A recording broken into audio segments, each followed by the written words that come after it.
Bupati Andi Seto Gadis Sapa melantik secara resmi pengurus Karang Taruna tingkat Kabupaten Sinjai masa bakti 2019-2024, 21 Desember kemarin. Pelantikan yang juga dihadiri Ketua Karang Taruna Provinsi Sulawesi Selatan ini sedikit berbeda suasananya, mengingat pelaksanaannya mengambil tempat di kawasan Pantai Hubat, Desa Sanjai, Kecamatan Sinjai Timur. Melalui pelantikan ini, Bupati Andi Seto pun meminta kepada pengurus Karang Taruna Sinjai agar ikut berperan memaksimalkan program pemerintah Sinjai, terutama dalam pengembangan usaha masyarakat yang bermuara pengentasan kemiskinan.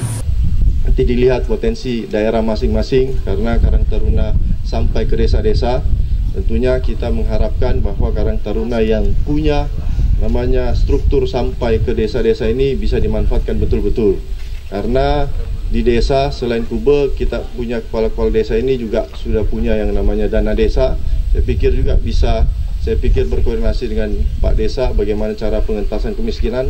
Bahkan sebenarnya saya lihat dari desa-desa di Kabupaten Sinjai ini banyak yang maju-maju, sudah banyak yang berusaha memberikan bantuan-bantuan kepada warga miskinnya.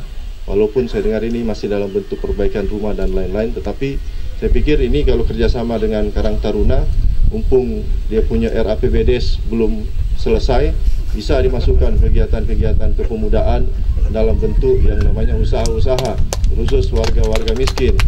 Sementara itu, Ketua Karang Taruna Sulsel Faruk M. Beta mengingatkan agar pengurus Karang Taruna Sinjai tetap pada perannya, yakni bersinergi dengan pemerintah daerah dalam membangun daerah.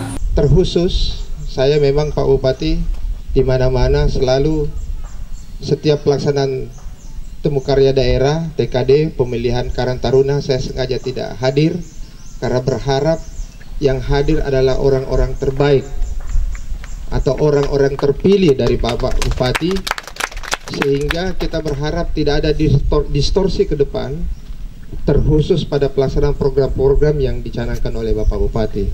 Sebagai Ketua Karang Taruna Sinjai terpilih periode 2019-2024, Andi Adri Irmawan mengajak seluruh pengurus, baik di kabupaten, kecamatan, hingga desa dan kelurahan, bersama membesarkan Karang Taruna Sinjai.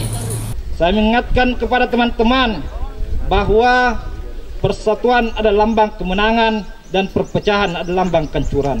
Marilah kita sama-sama bangkit dalam membesarkan Karang Taruna Kabupaten Sinjai. Seperti diketahui, Karang Taruna merupakan organisasi sosial wadah pengembangan generasi muda yang bergerak lewat dukungan pemerintah melalui dinas sosial di tingkat kabupaten. Karenanya harapan pemerintah Sinjai terhadap Karang Taruna agar terus mengembangkan potensi pemuda Sinjai di sektor sosial tidaklah berlebihan. Terlebih potensi pemuda di Sinjai saat ini sangat banyak, di mana bonus demografi sudah terasa dengan angka usia produktif telah mencapai 67% dari total 260.000 penduduk Sinjai. Saharudin Hasan, Sinjai TV.